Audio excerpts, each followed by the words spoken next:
Hey, trucked up guys and gals. Well, today we're going to do a little bit of driving around because I've got to move everything inside this house. I got to be shipping it off. We're moving. We don't take possession of our new house for a few months, which means we're going to be living a staycation for a little while, which means everything's going in storage. Our entire life is going into boxes and going into a big round box until we can get into the other box. So supply lines will become longer and harder to maintain.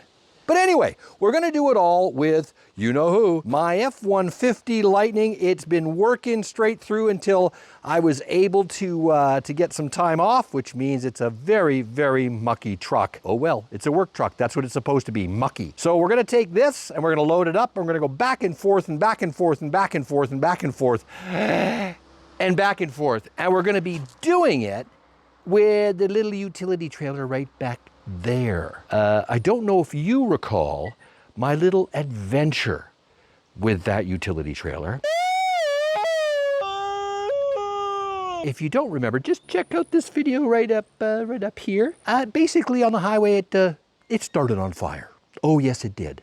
Well, we fixed it all. We got a new axle on it, and we're going to be taking that back and forth with the truck to see how well we do. So we basically got to hook up this little puppy. It's been rebuilt. You can see, oh, new tire, because that's the one that started on fire and shredded itself going down the highway. Very fun. New axle, new hub, all on my little utility trailer. So we're going to hook this puppy up, if everything works, we're going to find out shortly, to my new hitch for my F-150 Lightning. And because, well, I'm a guy, I couldn't possibly resist 3 balls on the back of my truck. I'm deformed. So anyway, I decided to get one of these little farts because, well, I'm cheap. And this way I can have a 1 3/4, a 2, and a 3 all on the same hitch. And basically I've got all the balls I need. Not according to some. Now you can see one thing, however, is this little fart sticks out quite a distance, which they're supposed to, but it seems a little bit longer than, so when you're backing up, you want to just make sure you don't crush your balls. The big thing is with a trailer like this, we don't have to worry too much about how much we can tow, because the towing capacity on the F-150 Lightning's like 10,000 pounds. But of course, this little fart, it can't take a lot of weight anyway, but we're going to load it up to its, oh, mosquitoes everywhere, pardon me. I'm being bitten alive. Yeah, I love it. We had a lot of rain. So basically this little fart has about a 1,250 capacity as far as pounds are concerned. We're not gonna go above that. We're just gonna do like 750, 800 pounds. We're just gonna fill it flat.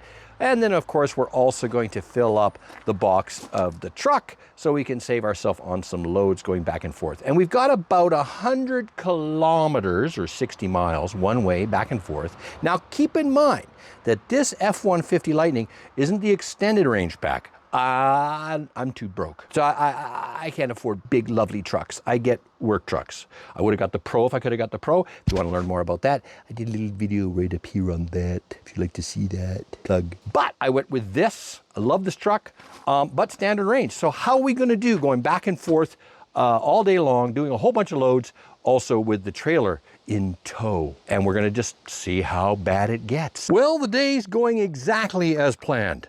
Not. Everything's basically exploded. Nothing to do with the truck. Everything to do with my little utility trailer. So here's where the fun started. Okay, so basically went to hook up, started loading up the truck, backed up, and well, the wiring harness is fried. And did all the little greasy things and did the dielectric grease and put the little cap on it. It's fried anyway. So we've replaced the 4-point harness. Yeah, got rid of that. And then after I did that, I hooked it up to the truck, and lo and behold, nothing worked. And then I found out that all the wiring underneath is basically corroded away, and the person who originally installed it didn't put on really protected wiring. So I restrung all the wiring in the utility trailer. And then I discovered that 2 of the lights that he had wired were wired incorrectly, which explains why they never worked. Yeah, so back to what was I going to do today? Forget what I was going to do today. I was going to be doing something. Oh, moving my freaking house. So we're going to do a load. We got it all loaded up in the back. We got just, just a little bit loaded in there, just like, a bunch of junk. And then in the back of the truck, I'm loading that up right now. We're going to do a run, come back, and just see how that goes. See what the difference is. I'm currently charging. So right now, I'm pumping up just a little bit of go-go juice. Not a lot. Ooh, big sun. Sorry about that. So basically, just getting it up to 100% before we hit the road. Don't know if I will or not. But the moment I hit that tow, based upon the trailer weight, it's all kinds of neat stuff you can actually pump into the truck, tells you all kinds of things, calculates your mileage, and then does a better job of calculating once you're on the road, and it starts doing a lot of guesstimation after that. It's actually really cool how it works. When I set out, it's a little scary because it tells me I've got about 150 kilometers. Remember, this is a standard range truck, and we're going, well, about 100 kilometers or 60 miles one way, so fun, fun, fun. We'll just see how we do. And then we'll get back at it tomorrow, and hopefully nothing else blows up. Showing when I've switched over to tow mode, as soon as I basically plug in my 4-point on the back, or 7, whatever you're plugging in, it automatically detects a trailer. And what's really cool is you can set up your trailer, and I've got light duty utility set up, and then it calculates based on weight and my charge level and so on, saying I've got 165 kilometers of range with the truck bed full the way it is and with the trailer hooked up to the back.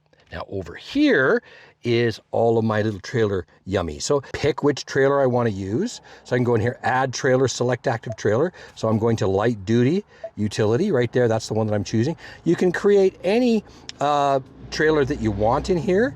But basically you can go through, and when you do it, ask for length, width, the gross vehicle weight rating of the trailer, and it calculates all kinds of lovely things. Now, as far as using Pro Trailer for utility trailer, it's kind of useless. I got a little Pro Trailer thing right over here, and I've also got my trailer brake option down here, but this is a utility trailer, doesn't even have brakes. And as far as Pro Trailer, which is really cool, you can actually drive your vehicle up. There's little stickers and you set it all up, and there's this little process, which is kind of a total and utter waste of time for a tiny little utility trailer, you know, that you're doing stuff like this with general utility. So we're not going to worry about all of that today, but that is something we will be doing in the near future. And you can set the things up inside here as far as your light check, your connections. You can set up when things need to be done, when the bearings should be packed, when you should like grease them up, when you should look at replacing suspension, as far as leaf springs, and all of those different things. You can set a schedule inside your onboard computer to let you know, hey, dumbass, time to do some stuff with your trailer so it doesn't, well, start on fire. Remember that? One of the nifty things that we can do as well, I just like all the little features. The things would be handy. I know regular F-150s also have this, which is cool, but I'm just going to go over it anyway. Every time I'm hooking up a different trailer, I just finished doing the entire wiring for the thing, the harness, pulling and all the wiring through. So I'm going to do a light check. So I just do a little click right there, and it says start, and it'll go through all of your nighttime, daytime, and then turn on your left, right, your brake, reverse, saying this doesn't have reverse on my little trailer, but we're going to start that. We're going to go back, and it'll do it several times, and we can check out what's going on with the truck. So let's go over this way. So first of all, brakes, there they are, and then reverse, which is just normal lights off the back, and then we're going to off, and then regular, and then left signal, and then right signal, good, good, good, and then should be brakes, and there they are, and we're good to go. So that's kind of cool that the truck does that for me. I like that little feature because it just saves me having to go in and find somebody or go, hey, can you, I'm going to put a rock on my pedal, or, you know, like dumb things. So now I don't have to do all of that, which is just freaking awesome. I have set the trip. So I actually kind of screwed up. First 3 kilometers or so, I was on the old trip because I'm a dumbass. So we're gonna add 3 kilometers later on to whatever we end up doing, and we'll see how we do by the time we get to the storage facility. Well, we just pulled off the highway. We're gonna give these things a little crank. We've done about 15, 20 kilometers. But we're gonna go over a mountain pass here. We're basically next to a rock pile. But we're gonna give these things a little crank just to make sure they're nice and tight after putting the new wheels on, and make sure the lugs are nice and tight for us as we go over the pass. Ooh, it's getting a nice blue sky. It's starting to warm up, starting to feel like summer.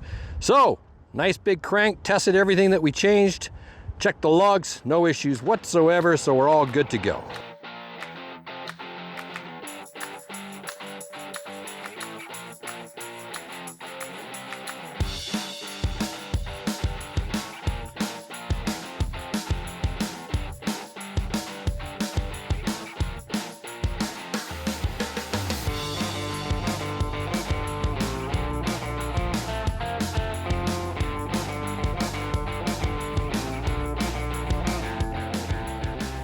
Well, that was pretty easy, folks. I've arrived here in the city of Castlegar, about 85 kilometers from my front door, between 80 and 85 kilometers, but we're not at destination yet. Got a couple little its and bits and pieces that we're going to take care of, and I'll show you those. But I'm pulled up here at the Great Canadian Tire. No, they're not a sponsor, but they should be based on the amount of money I spend there.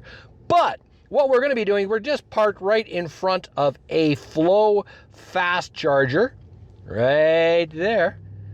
And it's just parked right outside of Crappy Tire, so we can just plug in and get some juice. But the fun thing is, we kind of don't need it, because I'll show you what we did pulling the trailer to get here in the city from the mountain pass where I live. And here it is. We're looking at a number of 144 kilometers remaining in range. At the house, we were at 165 kilometers of range estimated. Well, we still have 144 kilometers, so according to this, we've driven about 21 kilometers worth of range, but it's 82.1 kilometers is what we've actually driven. And I'll give all the mileage down below, but basically we've done pretty good. We've averaged 200, what is that? Oh, I'm great at math. That'd be 226 and a bit range overall, but I know something that maybe you don't know. And that is, the trip here comes off of a mountain pass, which means I'm going downhill. So I had an elevation loss of around 350 meters. And with a trailer that's pushing my butt down that hill, I'm actually getting extra regen coming off of my regen braking. So I'm gaining electricity. So the drive back will be slightly uphill all the way. So the good news is, while I'm going into Crappy Tire to take over, one little thing that showed up in all of this, right outside of Crappy Tire, Canadian Tire, by the way, it's the little nickname we give it as Crappy Tire, but it's actually not crappy at all. It's awesome. They have most of my paychecks. They have Flow fast chargers. Now, none of Flow fast chargers in BC are fast. They're god-awful slow. They're terrible things. But they're right outside, they're convenient. I could go down the road to Chevron. They're 200 kilowatts fast charger, but I'm right here. I got to go in and get something, and then I'm going to head over to storage and take care of storage. So I might as well just plug in while I'm shopping and come back and have an extra little boost. Not that we really need it, but just to be safe, we're going to juice up for 15 minutes or so while we're in doing a little bit of shopping, and then we come back and we should be tickety-boo all the way back. Because remember, we'll also be lowering that weight because we're going to unload this stuff in storage. So all of those things play a role, but the big thing is here is I didn't really have to worry at all, the whole trip here, other than maybe my, tires starting on fire. That's happened before. And that's one of the reasons we're going to just take a little bit of a break because of one thing that showed up on the highway that made me a little, So here we are, Canadian Tire in Castlegar, and we're just going to do a little quick plug-in. Really easy peasy. Kabang. Unlike the Tesla superchargers that are right over there, I have yet to receive my adapter from Ford that they said they were going to send 6 months ago, and I still haven't got it. And these things weigh a freaking ton, the CCS chargers, and if you're trying to do things one-handed, it doesn't work all that well. So those are really awesome, but I can't use them just yet. And I just take my little Flow card, do a little tap, and we're good to go. All fini. Let's go do some shopping. So as you can see here, this tire over here, brand new, and the other issue with the one on the other side that showed that it had all that beautiful new tread, but was wobbly. So we've got a balancing issue with that other tire. So when I was at highway speeds, I could really feel a wobble, and I'm thinking the rim is just too old, probably warped a little bit in the sun over all those decades, because it's got to be as old as the wiring underneath this thing. I don't think it's ever been used. So we're going to move on and get ourselves a new tire that matches the one over here. Because this one, also I discovered, is that spare, although it's 5.3 by 12 inch, just like this one's load rated for 1,000 pounds more. So that spare over there is basically crap. So we're gonna get rid of it and replace it and have exactly the same tires on either side, which should fix the problem. All right, well that just worked out. We did about 15 minutes, bought myself a new tire and got us back up to 81%. Now at 81%, back at the house, we were at like 95%. We were showing 160 kilometers of range. So 81% in just 10 or 15 minutes while I was shopping. Actually about just under 15 minutes. So we're now back up to a nice number. We're going to hit the road, head over to storage, and then get back on the road. One thing that's kind of cool, literally, you can see the whole way I was running air conditioning. It's showing 33 degrees, if you can see that. Celsius, I'll put the Fahrenheit down below. It's still too hot for me. I'm a Canadian. You know, we come out in the middle of summer and break the ice and take out our sealskin kayaks to go to go hunt polar bears. So as soon as it gets really, really hot, you know, like 70 degrees Fahrenheit, we're sweating. That may be just a mild exaggeration, but no matter what, I want to have on the air conditioning because, well, I'm a wimp. And that was on the entire way, didn't affect my range at all. I also had tunes blaring, which didn't seem to affect my range at all. So these kind of little things, they are little tiny things. They're not really going to affect your range. When you're going to get lots of effect on your range is when it's bitterly cold outside, as we knew from last year. Now, one thing that's very important in grueling heat and when exercising is to have sustenance. I'm going to eat in a very healthy and conscientious way to ensure that I sustain my energy levels and provide my body sustenance. Wow, it's a nothing burger.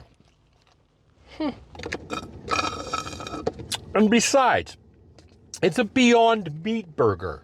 No, they didn't sponsor my video. My doctor did. This episode of Snack Time was brought to you by my physician. Eat this or die. Well, there we are, folks. It's been a long day. It's currently just after 6:30, about 6:45 at night. Got to drive back a little under 100 kilometers, about 96 kilometers, but absolutely no issue. As you know, I charged up there for about 10 minutes to get my little nummies in my tire. I didn't actually have to. Right now I'm showing 168 kilometers of range after charging for 10, 15 minutes max on a really slow charger, 50 kilowatts. So not an issue. We're unloaded. We're going to see how it goes on the way back because it's all slightly uphill, but we're about, I don't know, 1,500 pounds, maybe 2,000 pounds lighter. We're going to find out.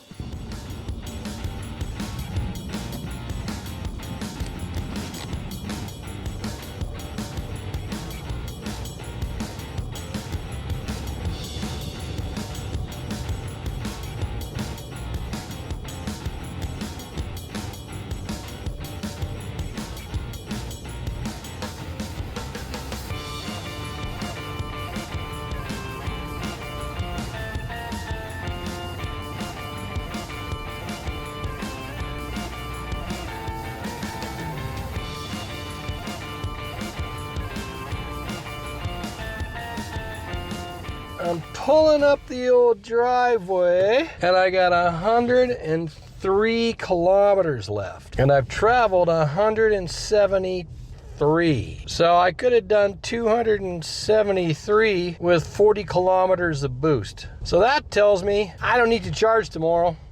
I don't need to charge for any of my deliveries back and forth from the country to the city, traveling over that distance. That's freaking great news. We'll talk to you all next time. Thanks again for watching. Please click that like, subscribe, and bell notification icon if you haven't already. It means everything to a little channel like mine. And please let all your buddies know. Share this thing. If you think it's interesting, please share the heck out of it. It's how little tiny channels like mine grow. We'll see you next time. Thanks again.